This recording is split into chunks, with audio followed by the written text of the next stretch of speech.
Ladies and gentlemen, like many of you, these last few weeks of The Bachelorette have been putting me to sleep. Insomnia has not been a problem when this show is on. I have been begging and pleading for something exciting to happen. Remember the days of Wow Boom or Iggy and Diggy? But no, over the last few weeks, not a lot of excitement as we tread closer and closer to that inevitable moment when we all know she's going to pick Brian as her man. Well, tonight's episode was anything but boring as we got to meet the families. Four very unique families.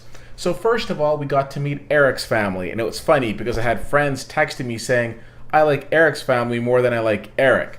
Nothing very out of the ordinary with his family. Had the opportunity of coming and getting to know them and seeing what they're all about. And then, of course, Eric told her he said he thinks he's falling in love with her, and he started talking to her. And of course, as I predicted last week, she pretty much cut that apart.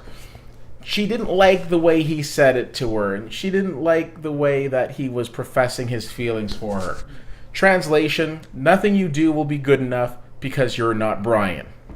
Of course, then we met Brian's family.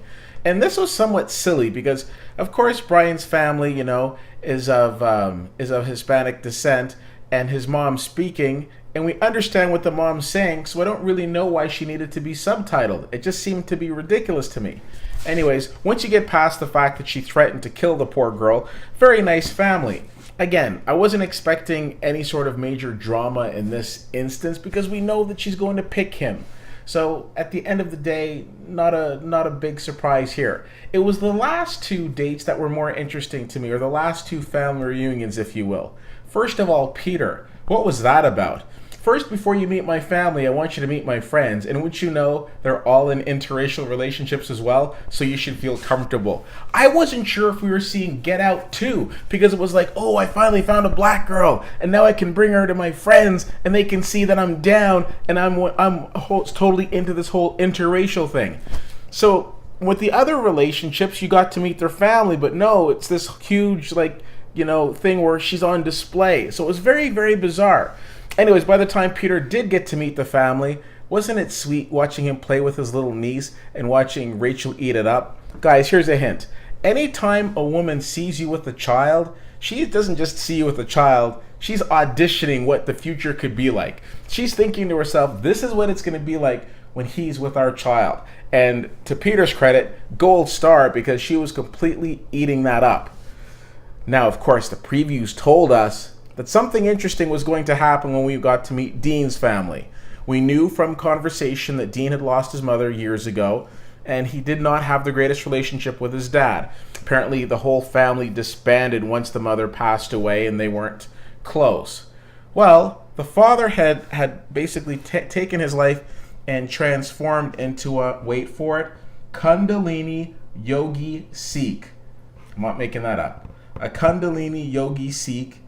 And he has a new name. He goes by Paramrup.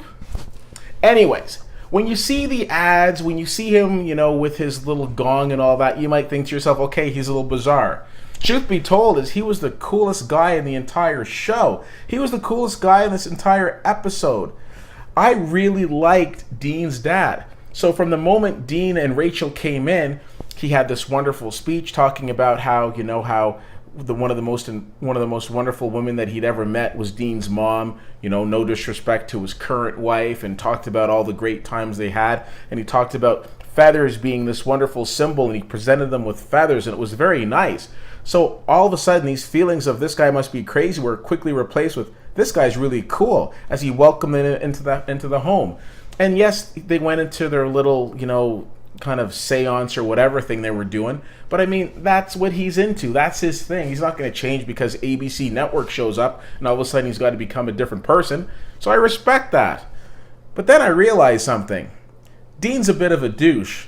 Now, I appreciate the fact that going through loss is never easy. But why are you putting everything on blast on national TV? This whole anger that you have towards your dad should have been dealt with. Wasn't for the cameras to see. So he starts getting really upset at the dad. Clearly, the dad did not know how to deal with the situation, so he dealt with it the best he could. And he was open and honest with that, but Dean was still going at him. So we might see things differently, but at the end of the day, I'm thinking to myself, this is not a great environment for anybody to be coming into, because how can Dean move forward where he's still stuck in the past? Anyways, Rachel tried to have a conversation with the dad, and you gotta like the dad keeping it real. She's like, can we talk? His response, priceless, if we must. And then they start talking, and then he shuts her down. He's like, listen, I can't do it right now. If you come back, that's cool, but can't do it. I wish you all the best on this journey. I approve of all of it. And I'm thinking, all of it?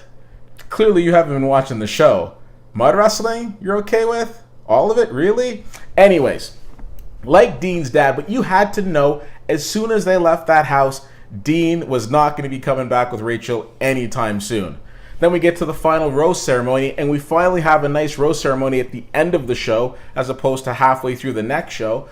But anyways, as soon as they called Eric's name, I knew Dean was gone. So, of course, she has to call Brian's name first, and then she called Eric, and you know Peter wasn't going, so bye-bye, Dean. Kind of did it to yourself. The family situation was not a great one, but I don't necessarily think you handled it well either.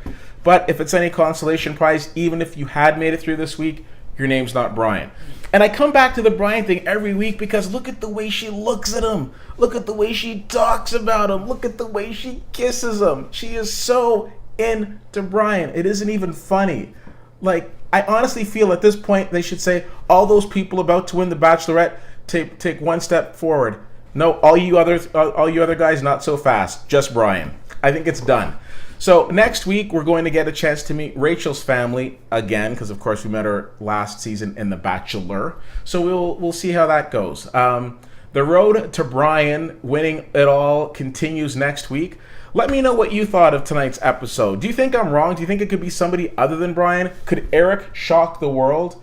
Will Peter be successful in bringing Rachel into his cult? We'll see. Let me know what you guys think. CFL_fan on Twitter, Facebook.com/WittyWhittier and WittyWhittier.com. Thank you so much for checking this out. My name is Keith, and we'll see you next week.